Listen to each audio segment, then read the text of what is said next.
Hi friends, welcome to DD shine recipes and tips. இன்றைக்கி ரொம்ப டேஸ்டியான வடை குழம்பு எப்படி செய்கிறதுனா பார்க்க போகிறோம்.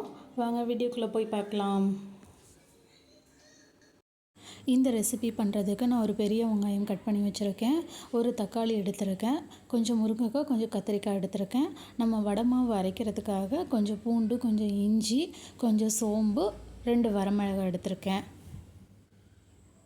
இப்போ ஒரு பேன் எடுத்துக்கோங்க, அதில் கொஞ்சம் ஆயில் ஆட் பண்ணிக்கோங்க. இப்போ எண்ணெய் சூடானதுக்கப்புறம் நம்ம கொஞ்சம் தாளிக்கிறதுக்கு சோம்பு போட்டுக்கலாம். இப்போ கட் பண்ணி வச்சுருக்க வெங்காயத்தை ஆட் பண்ணிக்கலாம். வெங்காயம் நல்லா வதங்கினதுக்கப்புறம் நம்ம கட் பண்ணி வச்சுருக்க தக்காளி ஆட் பண்ணிக்கலாம். வெங்காயம் லைட்டாக செவந்தா போதும்.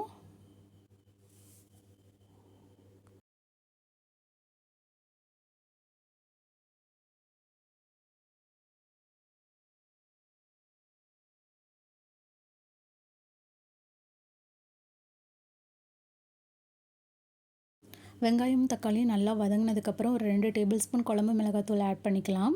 கொஞ்சம் மஞ்சத்தூளும் ஆட் பண்ணிக்கோங்க. காரத்துக்கு ஏற்ற மாதிரி நீங்கள் ஆட் பண்ணிக்கோங்க. இப்போ லைட்டாக வதக்கி விட்டுடலாம். இப்போது இந்த குழம்புக்கு தேவையான அளவு தண்ணி ஊற்றிக்கோங்க. வடை குழம்புக்கு தண்ணி நிறையா ஆட் பண்ணிக்கலாம், ஏன்னா வடை போட்டதுக்கப்புறம் வடை தண்ணி எல்லாத்தையும் இழுத்துரும். ஸோ கொஞ்சம் நிறையாவே ஆட் பண்ணிக்கோங்க. இப்போ தேவையான அளவு உப்பும் ஆட் பண்ணிக்கலாம். ஸோ வடையிலையும் நம்ம உப்பு போட போகிறோம், குழம்புலையும் உப்பு போட போகிறோம். ஸோ அதுக்கு ஏற்ற மாதிரி நீங்கள் எவ்வளோ வேணுமோ அவ்வளோ போட்டுக்கோங்க.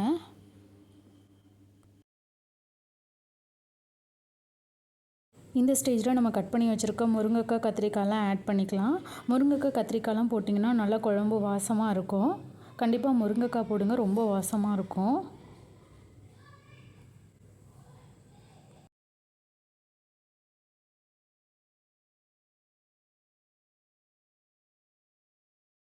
இப்போ குழம்புக்கு தேவையான வெஜிடபிள்ஸ்லாம் ஆட் பண்ணியாச்சு. இப்போ இதெல்லாம் வேகிற டைமுக்குள்ளே நம்ம வடை ப்ரிப்பேர் பண்ணிடலாம்.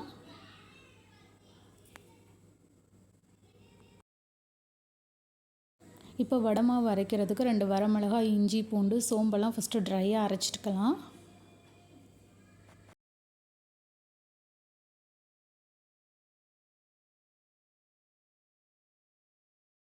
இப்போ கடலப்பருப்பு ஆட் பண்ணிக்க போகிறேன். கடலப்பருப்பு நான் ஒரு 2 மணி நேரம் ஊற வச்சு எடுத்து வச்சுருக்கேன். நீங்கள் பருப்பு மட்டும் ஆட் பண்ணிக்கோங்க, தண்ணி ஆட் பண்ணக்கூடாது. பருப்பு ஆட் பண்ணிவிட்டு கொஞ்சம் கொரகொரப்பாக அடிச்சிடுங்க. ரொம்ப நைஸாக வேண்டாம், வடை நல்லா இருக்காது. கொஞ்சம் கொரகொரப்பாக இருந்தால் தான் நல்லாயிருக்கும் வடை. கொஞ்சம் உப்பும் ஆட் பண்ணிக்கோங்க. நம்ம குழம்புலையும் உப்பு போடுறதுனால இதுக்கு தேவையான அளவு உப்பு போட்டுக்கோங்க. இப்போ நான் கொஞ்சம் கொரகொரப்பாக அரைச்சி எடுத்துகிட்டு வந்துட்டேன்.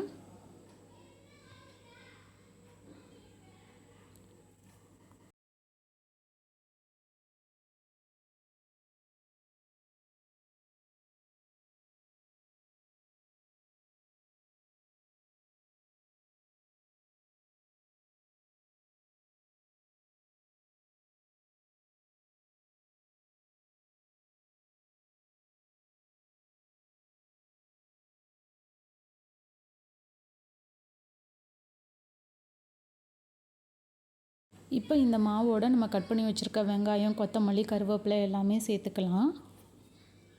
நீங்கள் வெங்காயம் நிறைய சேர்த்திங்கன்னா ரொம்ப நல்லாயிருக்கும். அதனால் உங்களுக்கு எவ்வளோ வேணுமோ அவ்வளோ ஆட் பண்ணிக்கோங்க. இப்போ நான் கொஞ்சம் கொத்தமல்லி, கருவேப்பிலை ஆட் பண்ணிக்கிறேன்.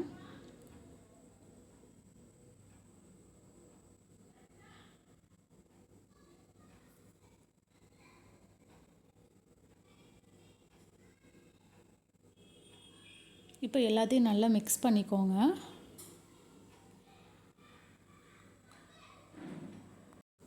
உங்களுக்கு என்ன ஷேப்பில் வடை வேணுமோ அந்த ஷேப்பில் வடை போட்டுக்கோங்க.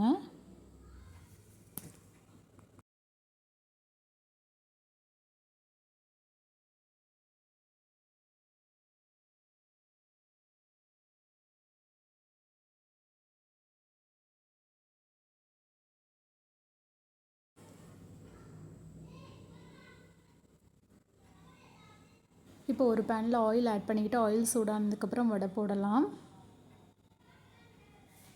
இது ஒரு கோல்டன் ப்ரௌன் கலர் ஆகிற வரைக்கும் நம்ம சுட்டு எடுக்கணும். ஒரு 70% குக் ஆனால் போதும். நம்ம திரும்பவும் இதை குழம்புல போட போகிறதுனால ஒரு 70% குக் ஆனால் போதும்.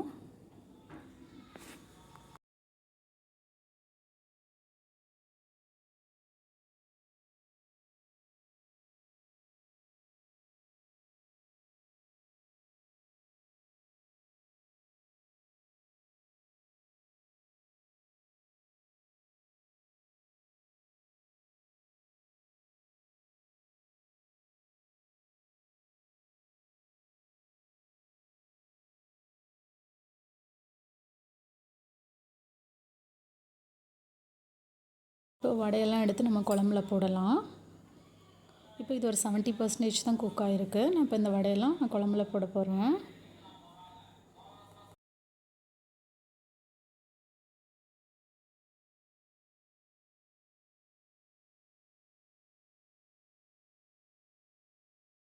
இப்போ வடையெல்லாம் குழம்புல ஆட் பண்ணிக்கிறேன்.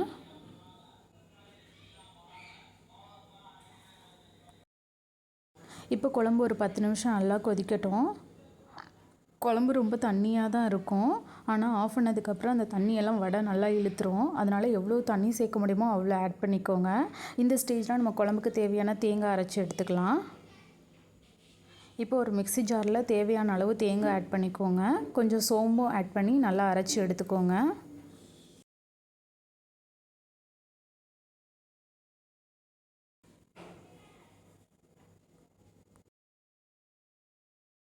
இப்போ அரைச்சி எடுத்த தேங்காவை இந்த குழம்புல ஆட் பண்ணிக்கலாம். ஆட் பண்ணதுக்கப்புறம் கொஞ்சம் மீடியம் ஃப்ளேமில் வச்சு ஒரு 2 நிமிஷம் நல்லா கொதிக்க விடுங்க.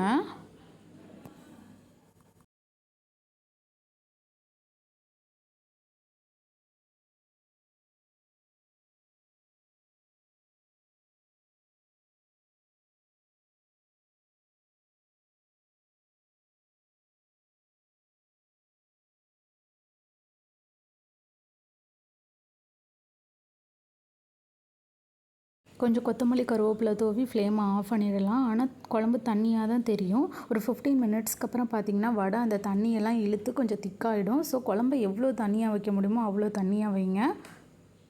அவ்வளோதான் ஃப்ரெண்ட்ஸ், ஒரு சூப்பரான வடை குழம்பு ரெடி ஆகிடுச்சு. கண்டிப்பாக முருங்கைக்காய் கத்திரிக்காய் இருந்தால் போடுங்க, ரொம்ப டேஸ்ட்டாக இருக்கும் குழம்பு. தேங்க்ஸ் ஃபார் வாட்சிங்.